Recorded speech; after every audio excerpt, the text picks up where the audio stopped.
The struggle for food. Hunger in the dark. Months. Once the first frost had settled and the earth surrendered its last breath of warmth, the medieval family turned their eyes to one thing above all: food. For no matter how strong the walls, how thick the cloaks, or how faithful the prayers, hunger was the enemy that stalked every winter night. The autumn harvest was the deciding factor. If the fields had been kind, the granaries might brim with sacks of rye, barley, and oats. The root cellar might be stacked with turnips, onions, and cabbages, their hearty flesh designed by nature to last through the cold. But rarely was a fortune so generous. More often, the harvest was modest, sometimes meager, and always shadowed by the question: would it last until spring? Meals of necessity. A winter meal in the medieval village was rarely lavish. Bread, dense, dark, and coarse, formed the backbone of sustenance. Made from rye or barley, sometimes mixed with peas or beans, it was heavy, filling, and often the only solid food in the day. Porridge was another staple, simmered in pots over the fire. Grains were boiled until soft, sometimes thinned with water, occasionally enriched with a splash of milk if the cow was still giving. On fortunate days, it might be flavored with scraps of dried fruit or a drizzle of honey. But these were small mercies. Meat was scarce in winter. A salted ham might hang in the rafters, slowly carved away in thin slices. Dried fish, if the family had access to rivers or trade, offered variety. Chickens provided eggs, though often they ceased laying in the darkest months. A goat or cow could be milked, but their yield declined in the cold. Every morsel had to be measured, every portion carefully rationed. Hunger as a companion. For most peasants, hunger was not an occasional visitor. It was a constant companion. Stomachs rarely felt full in winter. Children cried from want, their parents powerless to ease them. A gnawing emptiness became part of life, accepted like the cold air or the early night. The wealthy fared differently, of course. Lords dined on venison, boar, and fowl, their great halls echoing with feasts even in January. But for the majority, the peasant families laboring under their rule, survival was not marked by feasting, but by enduring hunger with patience. The fear of famine beyond. Simple hunger loomed the darker specter of famine. If the previous year's harvest had failed, or if stores were spoiled by damp or vermin, famine could claim entire villages. Bread would be stretched thinner and thinner, mixed with chaff, acorns, or even ground up bark to make it last. In times of true desperation, famine reduced dignity. People scavenged for anything edible. Roots dug from frozen ground, nettles boiled into bitter soups, even the carcasses of animals that had perished from cold. Chroniclers wrote of these times with horror, and yet they came with grim regularity. Communal bonds and desperation food was not always hoarded selfishly. Villagers often leaned on one another in hard winters, sharing what they could. A neighbor might trade a jug of ale for a handful of grain. A family with eggs might barter them for wool. The bonds of survival wove communities together, though strain and envy could just as easily unravel them. There were darker sides, too. Starvation could lead to theft, even violence. A family on the edge of collapse might raid a neighbor's stores under cover of night. In famine years, bread riots erupted in towns, desperate voices demanding food where none was left to give. The fire as a hearth of hope. Meals rituals, however small, were rituals of survival. Illness, plague, and the winter of sickness. Hunger gnawed, cold pressed in. But there was another enemy, quieter yet deadlier than both. Sickness. In the medieval winter, when bodies were weakened by poor diet and spirits weighed down by endless nights, disease found its perfect season. The human body, already strained by malnutrition, became vulnerable to even the smallest infections. A cough that began in November might linger until March, deepening into fever, sapping strength until life itself slipped away. Winter was the season of funerals, when the bell in the village church tolled too often, and children learned early what it meant to lose. The common illnesses, colds, and coughs were constant. Without understanding of germs, people attributed them to bad air or divine punishment. But we know now, crowded cottages, smoky air, damp clothing, and poor hygiene allowed illnesses to spread like wildfire. Pneumonia claimed the weak. Influenza swept through villages in waves. Dysentery spread when food was stretched too thin and water supplies were tainted. Even tooth infections, left untreated, could fester into deadly fevers. For children, winter was most dangerous. Their small bodies often could not withstand prolonged hunger or fever. Infant mortality was high, and families grieved quietly, often too familiar with the pain to find words. The shadow of plague.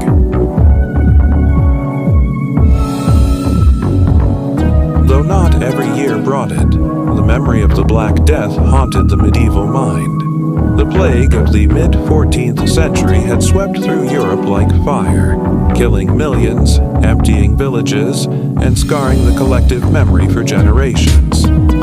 In the long winters, whispers of plague returned.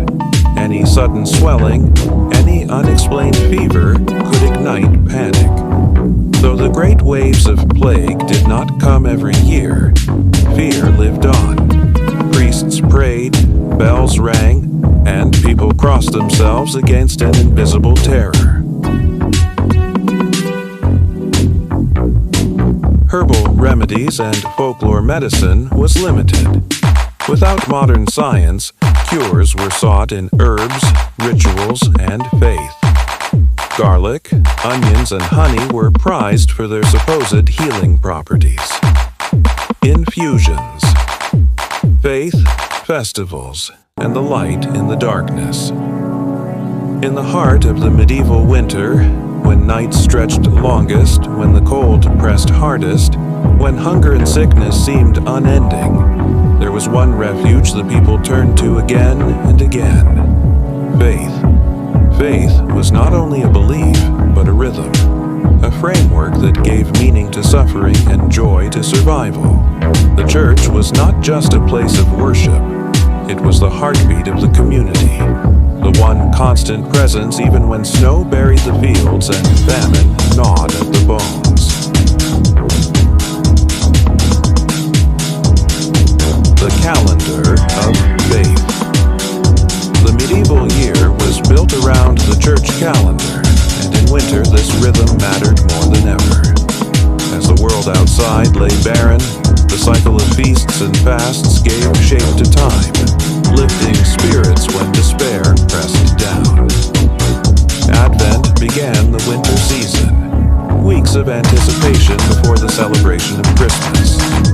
Families lit candles, prayed for light to return, and looked forward to a rare feast in the cold months. Christmas itself brought joy to even the poorest homes. A loaf of white bread, a bit of meat, or a jug of ale. Small luxuries that turned a bleak season into one of gratitude. After Christmas came Epiphany, then Lent approached with fasting and abstinence. The faithful endured hunger not only as necessity but as sacrifice, giving meaning to the emptiness of their stomachs. Through ritual, the suffering of winter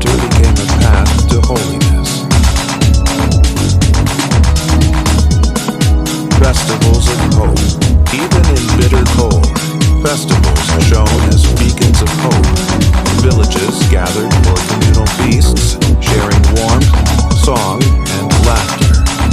Bonfires lit the night, a symbol against darkness. In Northern Europe, remnants of older, pre-Christian customs blended with Christian feasts. Evergreen boughs hung in homes, candles burned to chase away evil, and the turning of the year was marked with both reverence and revelry. These gatherings were more than celebrations. They were affirmations. We are still here. We have survived another season.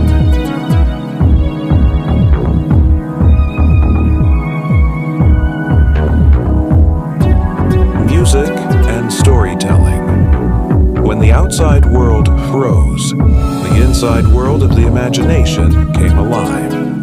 Winter evenings were filled with song, storytelling, and games. The lute or the simple fiddle might provide music in wealthier homes, while peasants relied on voice and rhythm, clapping hands or stamping feet on the hard-packed floor.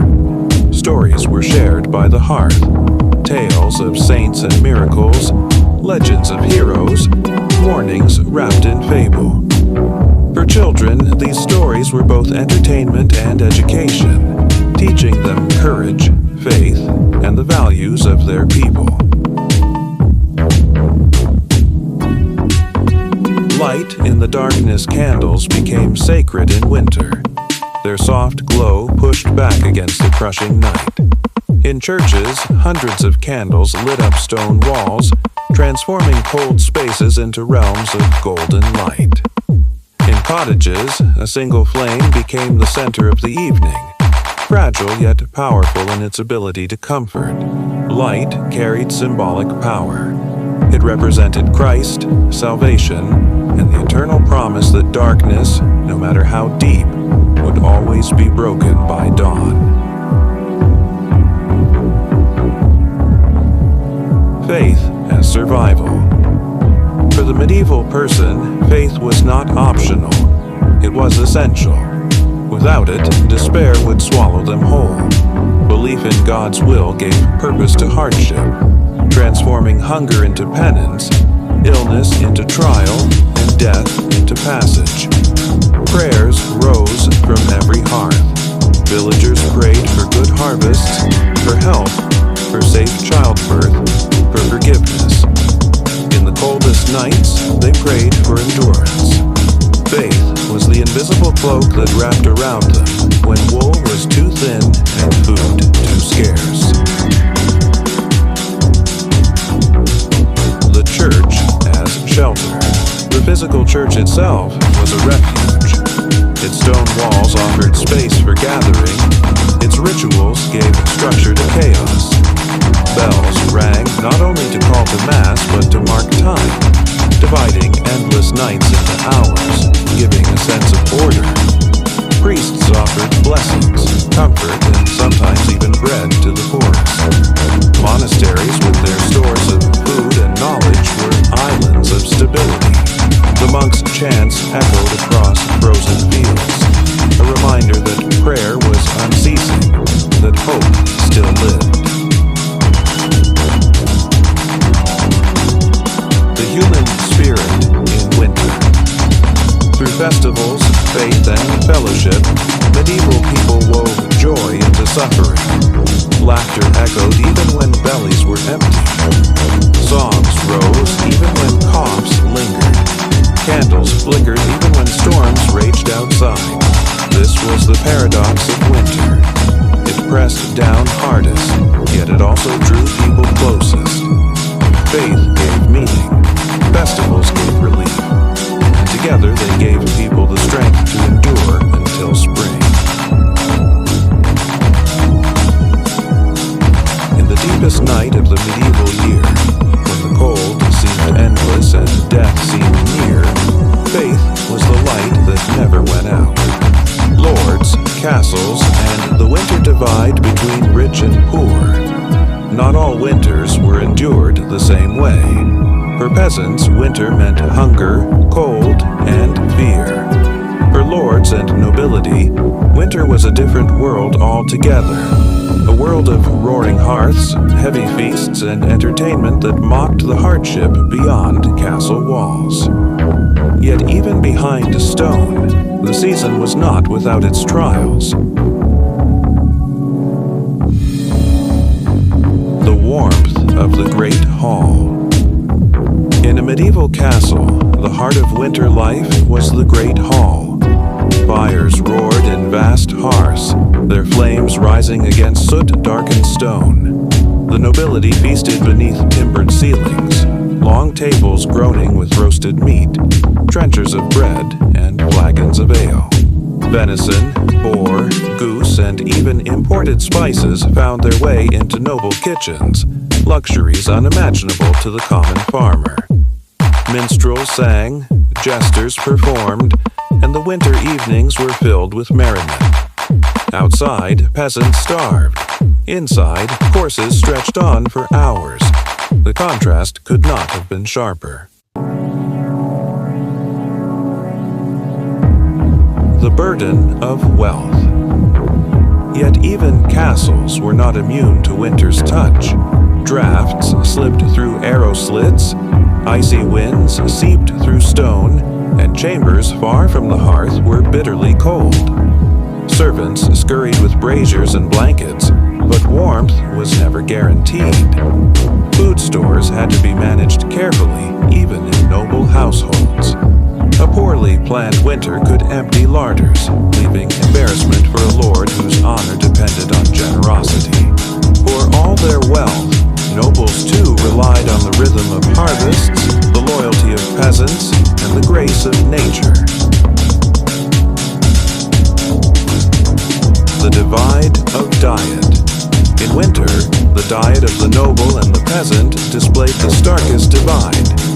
Nobles ate rich stews, spiced wine, pies filled with game, and fresh bread baked daily in castle ovens. They had access to preserved fruits, dried figs, and dates brought from distant lands, and cheese aged in cellars. Peasants, meanwhile, subsisted on dark bread, thin pottage, and what little salted meat remained. Where nobles dined on delicacies, peasants stretched scraps into survival. The table was not merely a meal, it was a symbol of class, a reminder of who thrived and who endured. Winter work of the nobility. For lords, winter brought more leisure than labor. Hunts were held when weather allowed, hounds baying across snowy fields as nobles pursued deer or boar. Falconry continued, though the skies were often hostile. Indoors, time was passed with games of chess, backgammon, or storytelling. Lady and lord alike might engage in embroidery, music, or reading, though literacy was a privilege of rank. Winter became a season of courtly life, of romance and intrigue, while peasants outside bent beneath the weight of survival. Servants, in the shadows behind every roaring hearth and feast, stood an army of servants. They fetched wood, stoked fires, carried water through frozen courtyards, scrubbed floors that grew damp with snow tracked in from outside. They labored in kitchens from dawn to night, their hands raw from heat and frost alike. For them, life in the castle was no escape from hardship. They lived in cold barracks, ate plain fare, and endured long hours. Their survival, too, was precarious, dependent on the goodwill of their masters. The role of charity. Despite the stark divide, charity played a role. Nobles, bound by both faith and custom, were expected to provide alms during winter. Leftover bread, scraps of meat, or coins might be distributed to the poor. Monasteries often carried out these duties on behalf of the nobility, feeding lines of beggars at their gates. Yet, charity was never enough to bridge the chasm. For most peasants, winter meant hardship, no matter how many crumbs fell from the Lord's table. The fragility of wealth.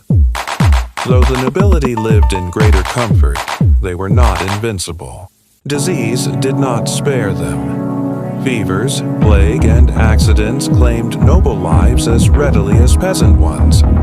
Castles could fall to siege, stores could run out, and political strife could turn feasts into famine. Winter reminded even the powerful that wealth was fragile. Behind the splendor of the great hall, the same fears lingered: hunger, cold, and death. The Winter Divide. Winter revealed the great divide of medieval society. For the poor, it was a season of survival. For the rich, it was a season of indulgence.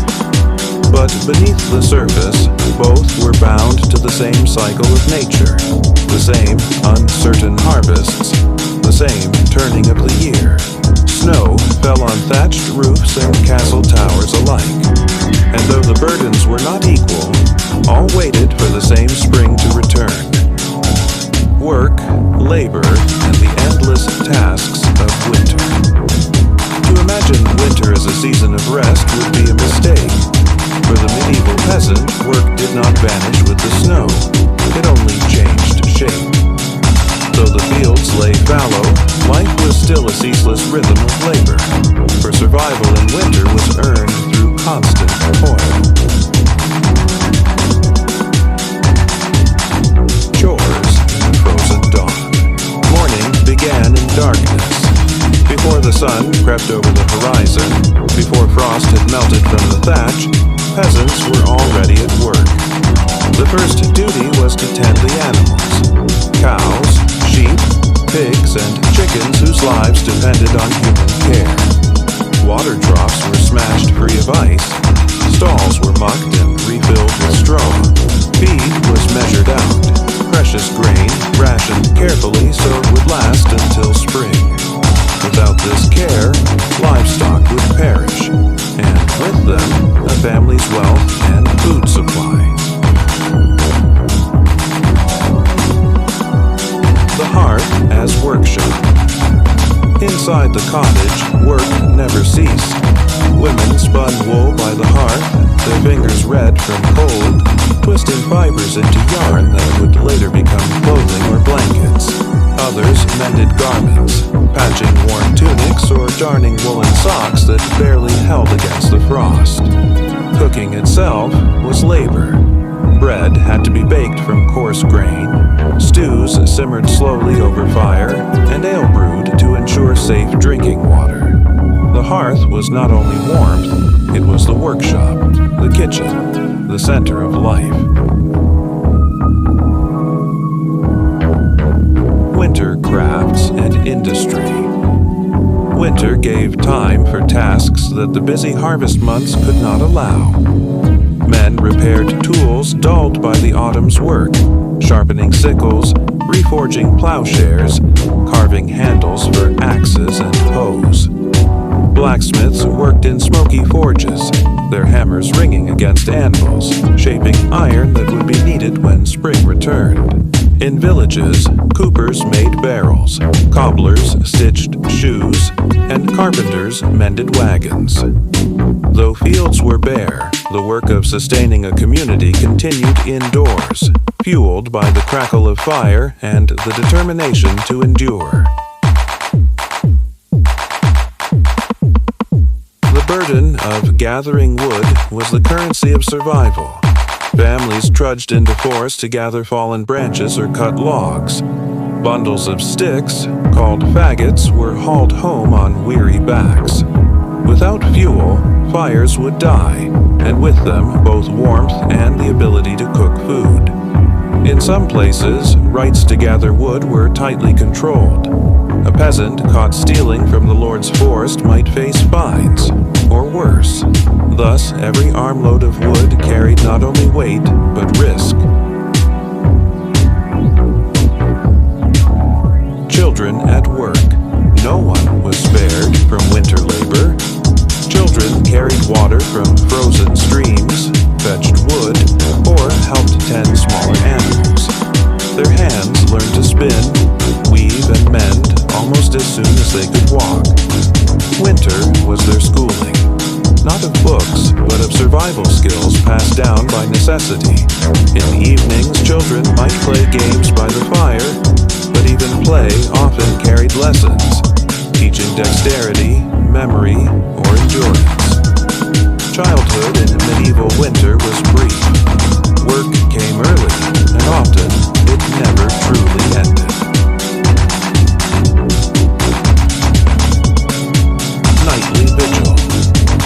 As the sun sank early and darkness swallowed the land, work shifted into vigilance. Fires had to be kept alive through the night. A watch kept on the embers so they did not go out. Starting a new fire from flint and tinder was difficult. Better to nurse the coals, feeding them carefully until dawn. Families huddled together not only for warmth, but to guard against the long night. Outside, wolves roamed, thieves prowled, and the unknown pressed against the thin walls of wattle and daub. The ceaselessness of winter. Unlike the harvest, winter work rarely offered visible reward. Effort went into maintaining what already existed, keeping food edible, animals alive, fires burning. It was a season of preservation, of constant effort with little celebration. The weight of endless chores pressed on every family. And yet, without them, survival would have been impossible. The quiet heroism of labor. In grand chronicles, kings and knights fill the pages, but the true heroes of the medieval winter were the anonymous workers whose daily tasks kept life moving forward. The woman who spun thread by candlelight.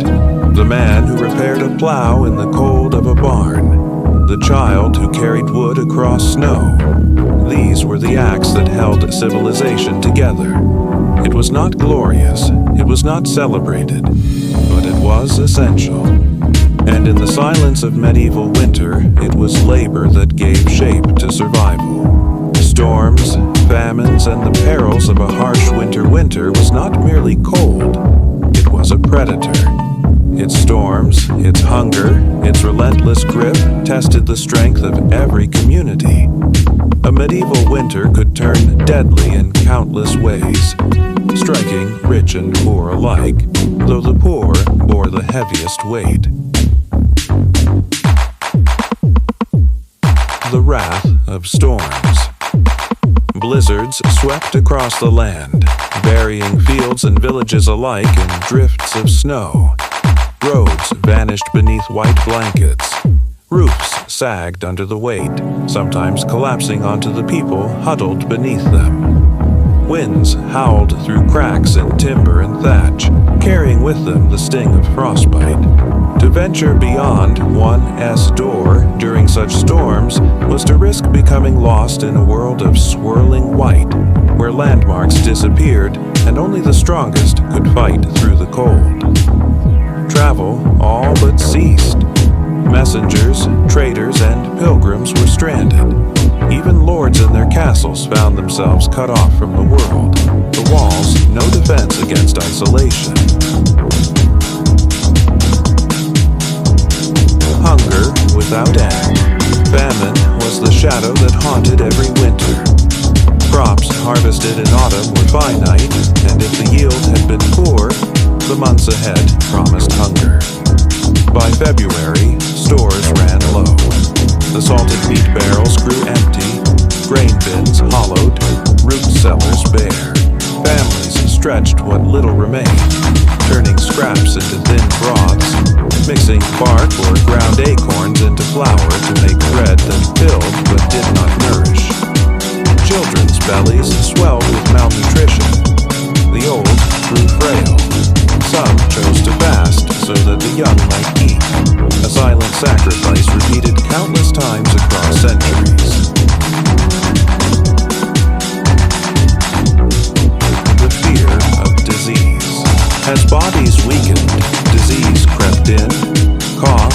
in cottages, fevers spread from bed to bed.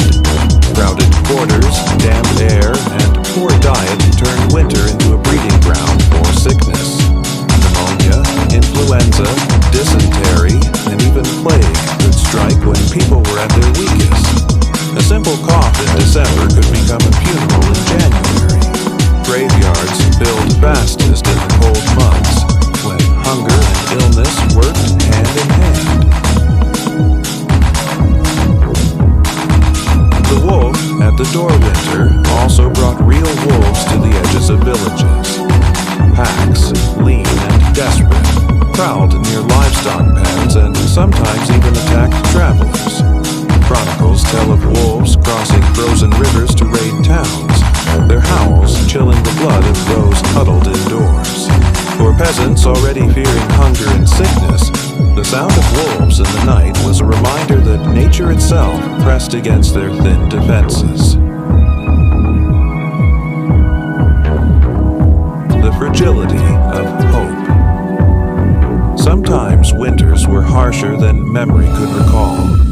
In years of crop failure, caused by flooding rains, summer droughts, or early frosts, the hunger that followed was catastrophic. Famines swept entire regions.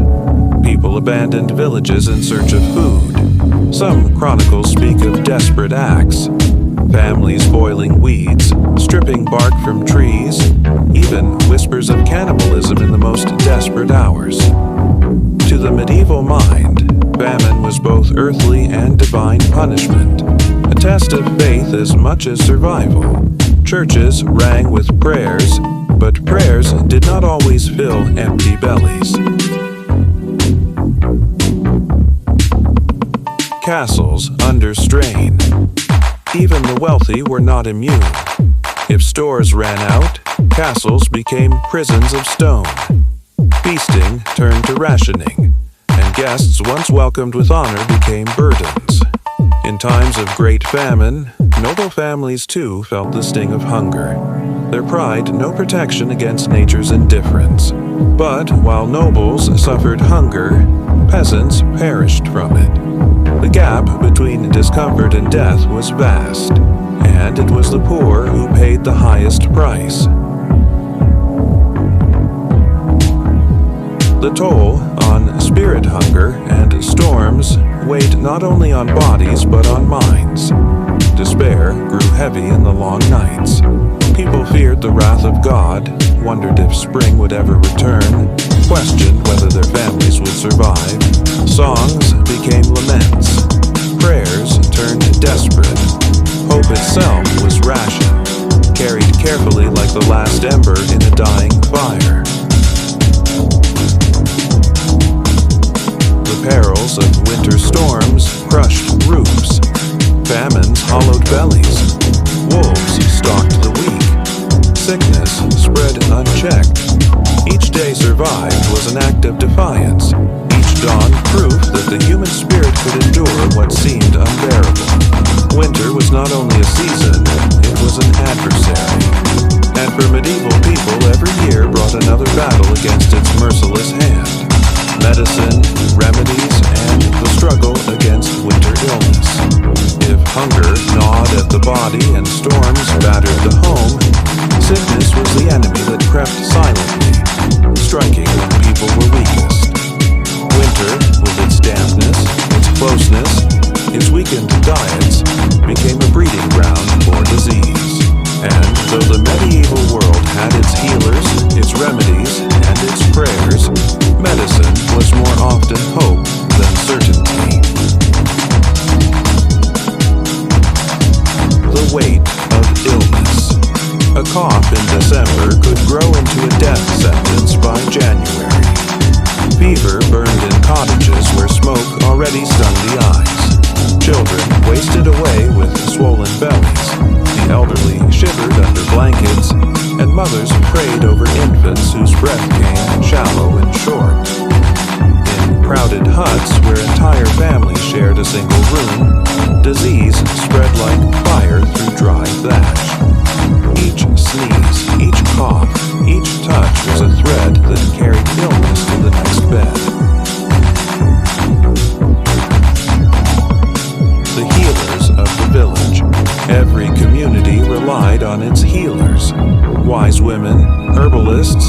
sometimes monks trained in the basics of medicine.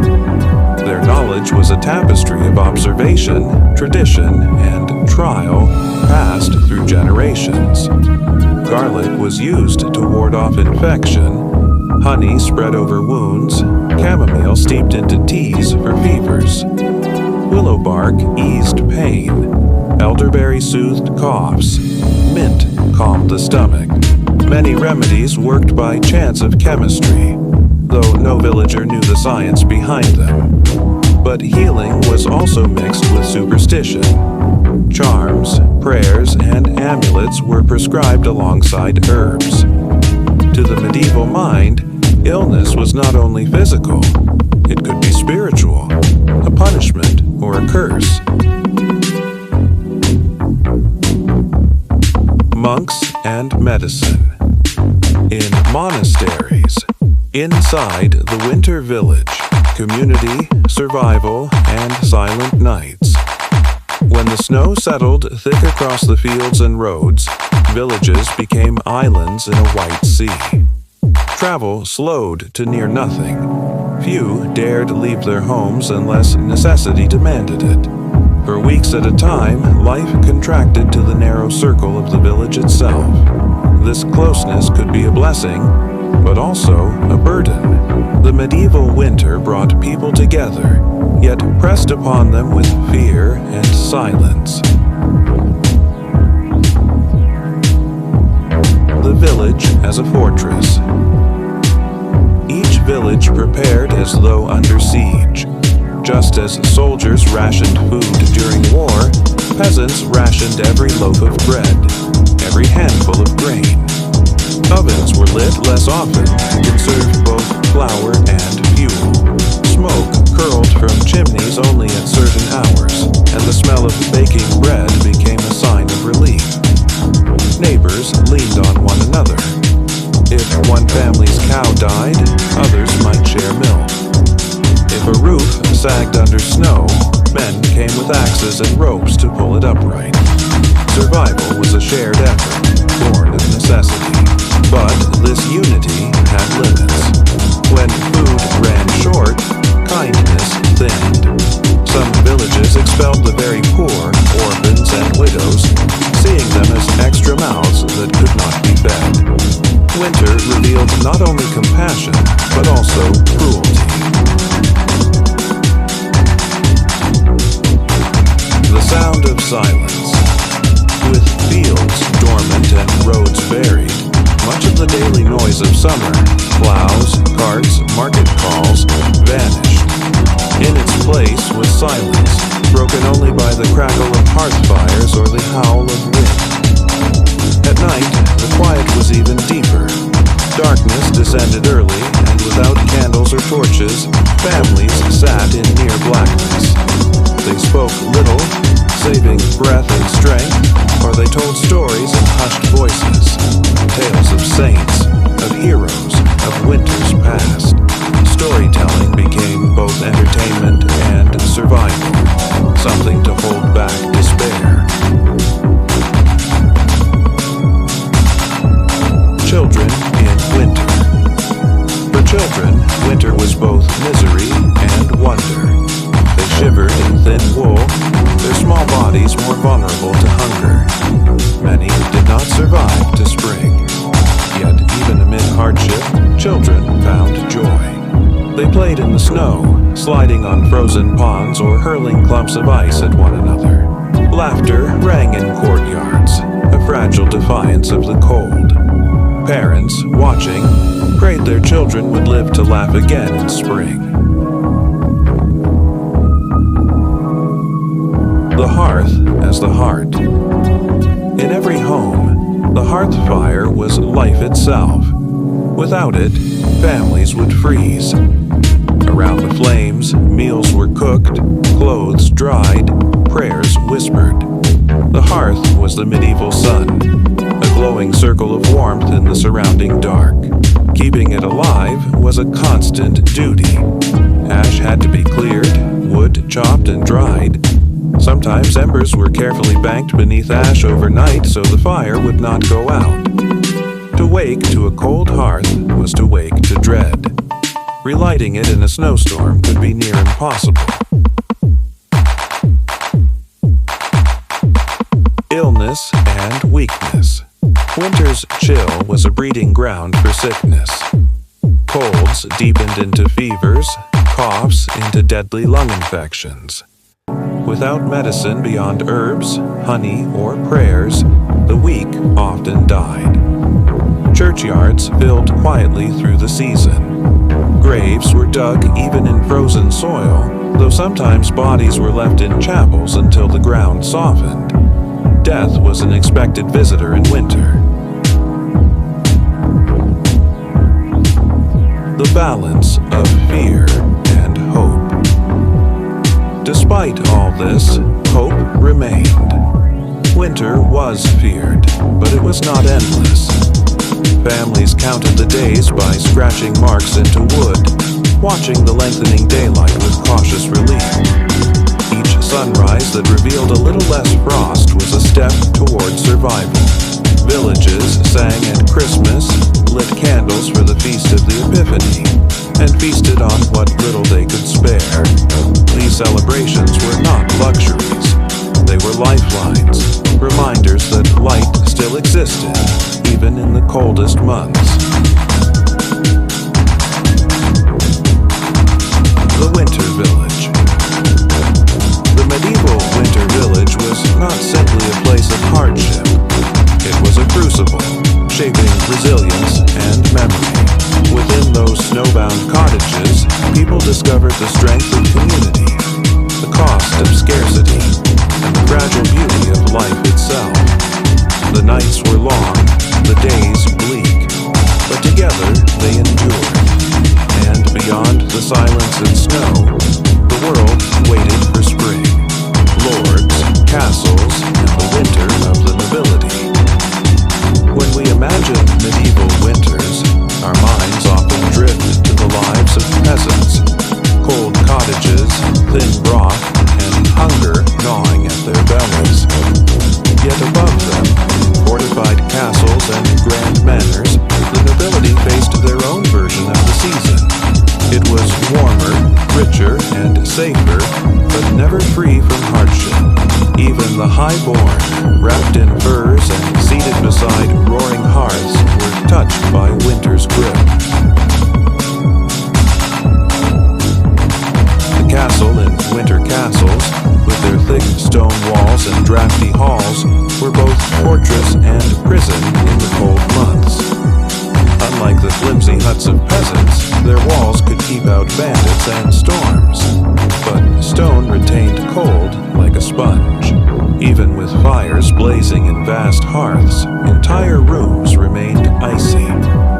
Tapestries were hung not just for decoration, but for insulation, covering walls to block the drafts.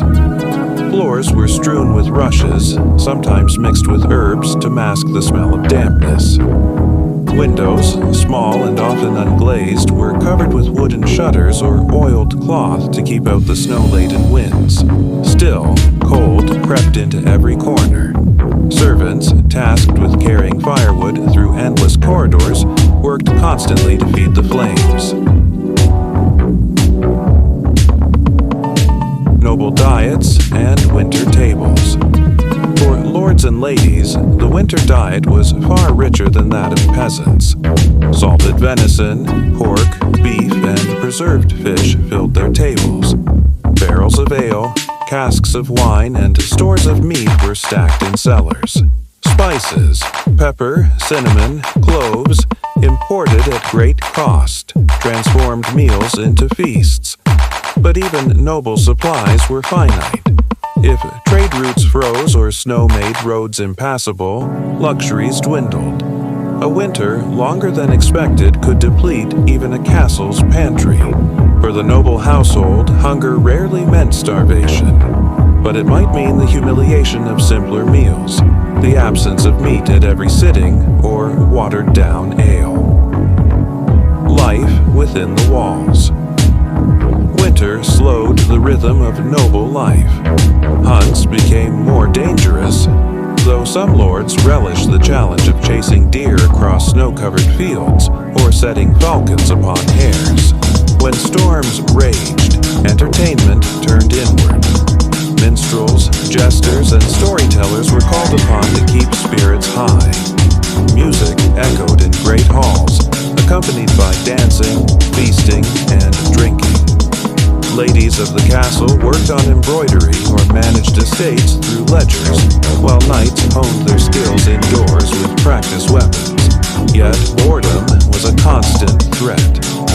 Winter confined nobles to their halls, forcing them to rely on diversion and ceremony to pass the endless dark hours. The burden of hospitality. A noble's duty extended beyond his own household. Winter often brought visitors, traveling monks, envoys, or lesser nobles seeking shelter. Hospitality was both an expectation and a political tool. To host generously was to earn loyalty and honor. But each guest meant more food consumed, more fires burning, more servants laboring. A sudden influx of visitors could strain resources, making winter even more demanding. Behind the grandeur of banquets lay the quiet calculations of stewards, worried about whether stores would last. Illness behind stone walls. Wealth could soften winter, but not banish disease. Cold halls bred rheumatism and lung ailments. Outbreaks of fevers, coughs, and infections spread quickly among those crowded indoors. Physicians, armed with herbs and superstition, were summoned, but cures were often ineffective. Death visited castles as it did cottages. Nobility buried their dead with ceremony, but grief weighed the same upon lord and peasant alike.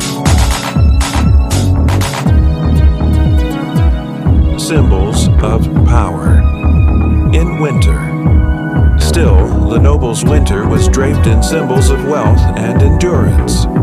Rich garments of fur and wool displayed status, while banquets, even meager by their standards, outshone anything peasants could imagine. For the poor, survival was bare existence. For nobles, survival was entwined with maintaining prestige. To appear weakened by winter was to lose face.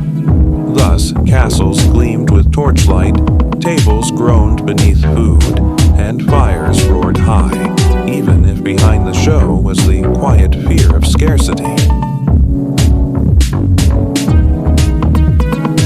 The shared season. Though peasants and nobles lived worlds apart, winter united them in one truth. No rank could escape its reach. Stone walls, fur cloaks, and spiced wine might soften the cold, but they could not erase it. In the silence of the season, even kings shivered in their chambers, reminded that nature bowed to no crown. The medieval winter, harsh and impartial, humbled all. In the end, whether in a peasant's hut or a lord's hall, survival required the same virtues: preparation, endurance, and the hope that spring would come again. Monks, monasteries, and the winter of prayer. Amid the snowbound fields and shuttered villages, monasteries stood as islands of stone and silence.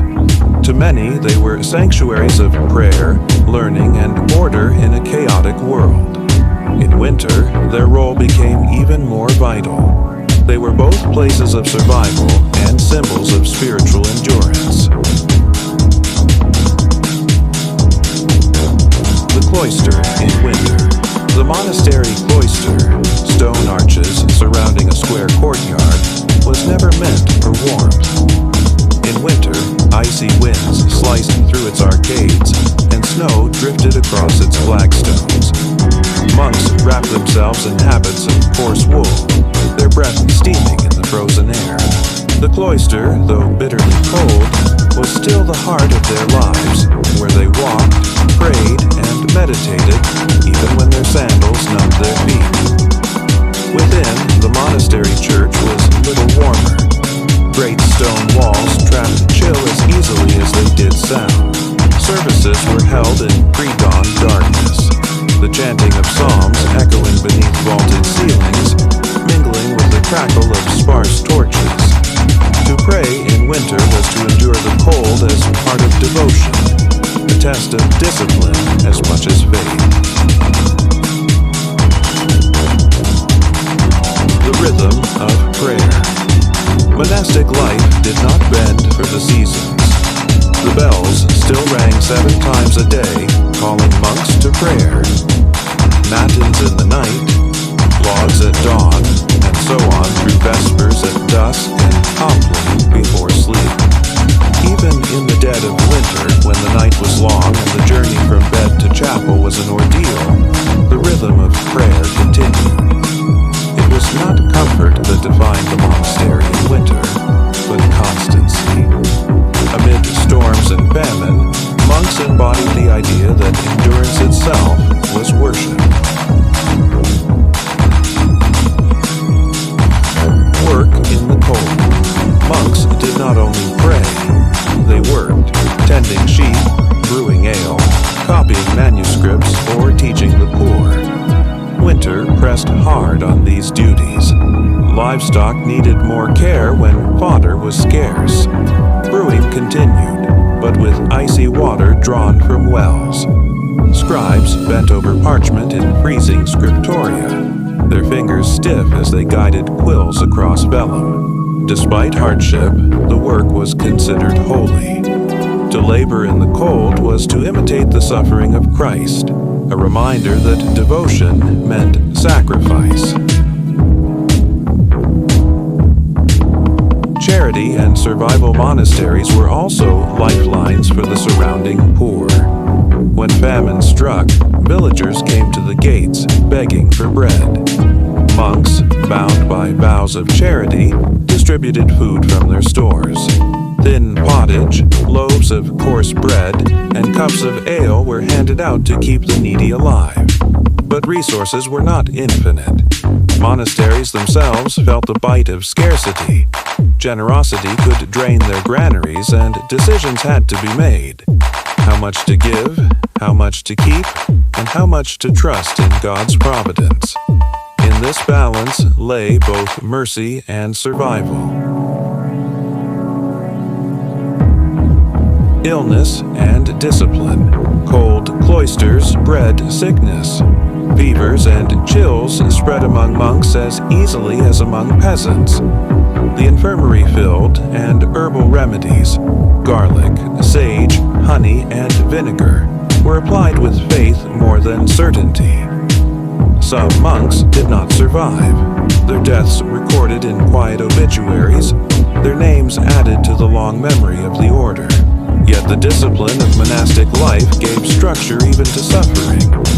Illness was not only endured but embraced as a spiritual trial, a chance to share in Christ's passion. To be cold, hungry, or ill was to walk the path of holiness. The silence of winter. Silence was a cornerstone of monastic discipline, and in winter it deepened. Snow muffled the world outside, and within the monastery, the hush of vows was broken only by the scrape of sandals, the turn of pages, or the low murmur of prayer. This silence was more than absence of sound. It was presence. It gave shape to the monk's inner struggle, forcing him to confront not only the cold, but also his own thoughts. The monastery as beacon. For the surrounding world, monasteries were symbols of constancy. When villages starved, when nobles quarreled, when sickness spread, the bells of the monastery still rang.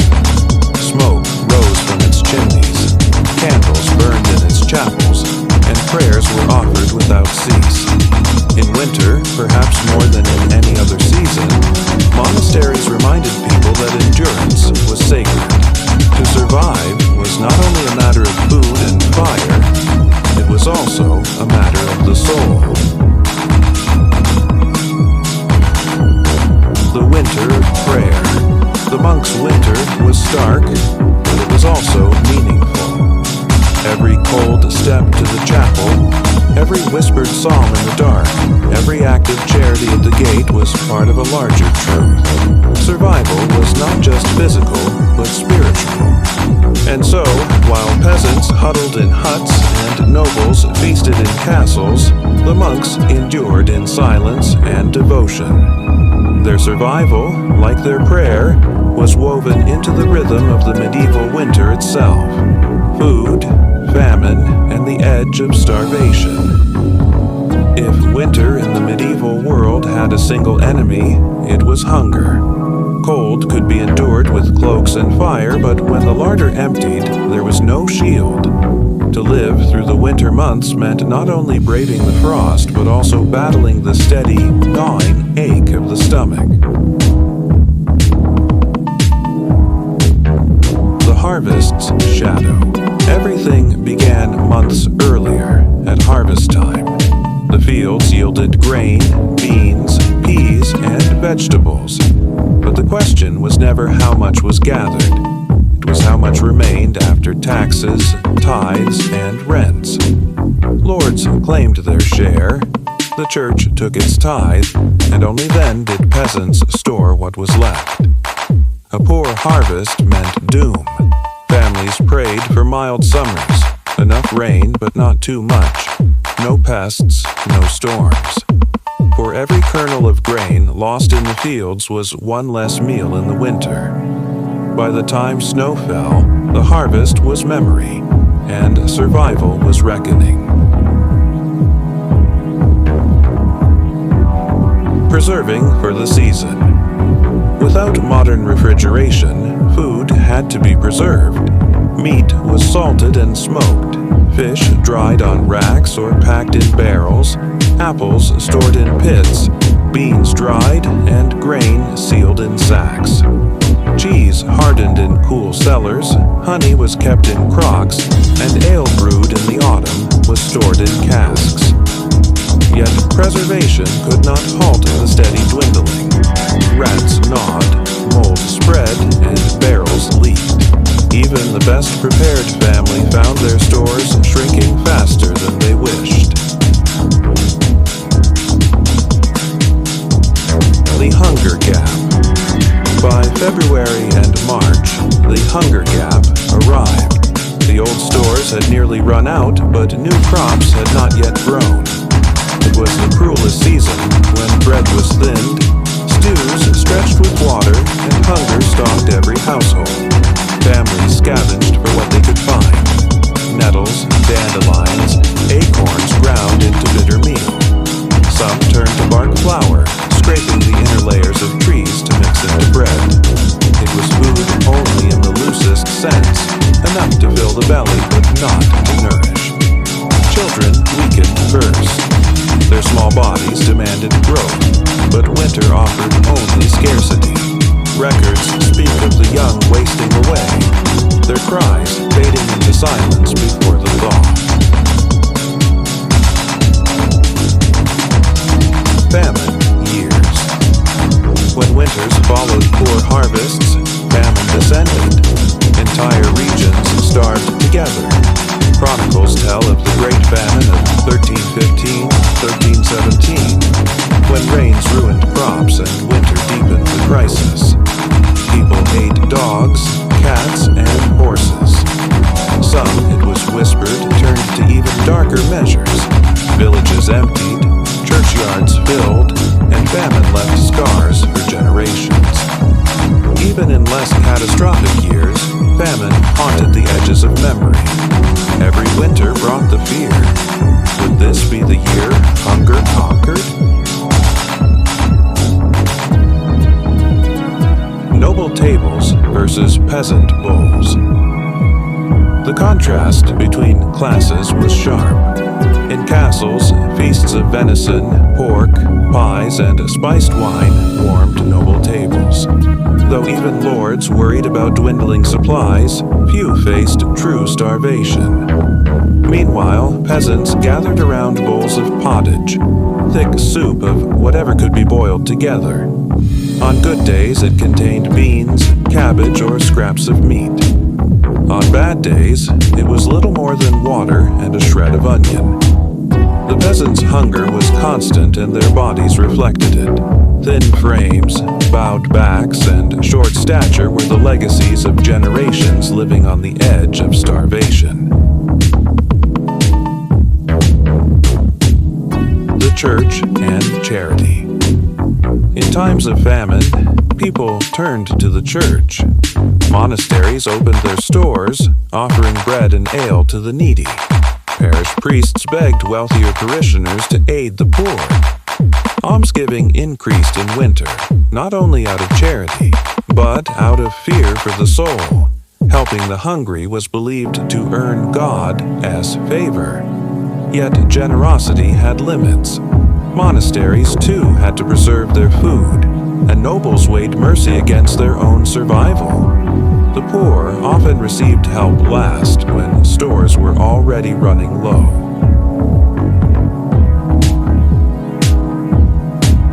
Hunger's shadow on the mind. Hunger shaped not only the body but the mind. It bred despair, anger, and desperation. Families argued over portions.